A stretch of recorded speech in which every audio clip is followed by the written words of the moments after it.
Hello అండి, అందరికీ నమస్కారం, ఎల్లరికం వణకం. ఈరోజు వీడియో అయితే మనం ఈ ఎండాకాలంలో మన బాడీ కూల్ చేసుకున్నట్టుకి ఎన్నో జ్యూసెస్ అలాంటివి తాగుతూ ఉంటాం కదా. సో అలాంటి వాటిలోనే మీకు చెప్తున్నాను. ఆల్మోస్ట్ అందరికీ తెలిసి ఉంటుంది, తెలియని వాళ్ళు చూసండి. అలాగే ఒక టిప్ కూడా ఉందన్నమాట, అంటే మిగిలిపోయిన అన్నంతో కూడా ఇలా చేసుకోవచ్చు. సో ఇంకా ముందటి రోజు ఏంటంటే అన్నీ పిండి కలిపి బాగా ఎండలో పెట్టేస్తాను అనమాట.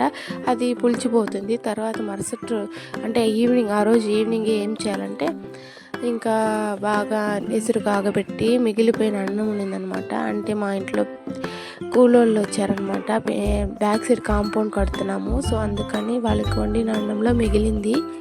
ఆ అన్నం వచ్చేసి ఇలా అంబలి కాసేసామండి. ఇంకా నెక్స్ట్ డే మార్నింగ్ వచ్చేసి ఇలా దాన్ని సపరేట్గా ఒక గిన్నెలో అయితే తీసుకొని ఇంకా అందులో కొంచెం సాల్ట్, పెరుగు వేసుకొని వాటర్ కూడా వేసుకొని మనం కలుపుకోవాలి. మన చిక్కదనాన్ని బట్టి మనం అయితే కలుపుకోవాలన్నమాట. కలుపుకొని ఇంకేముంది, లాస్ట్గా మా ఇంట్లో మాడి చెట్లు మాడి పిందులు అయితే పడుతుందన్నమాట. అది కట్ చేసుకొని కొంచెం ఆనియన్స్ కట్ చేసి వేసుకొని తాగేస్తే రెడీ అయిపోతుంది. మా అబ్బాయి అయితే తాగుతున్నాడు.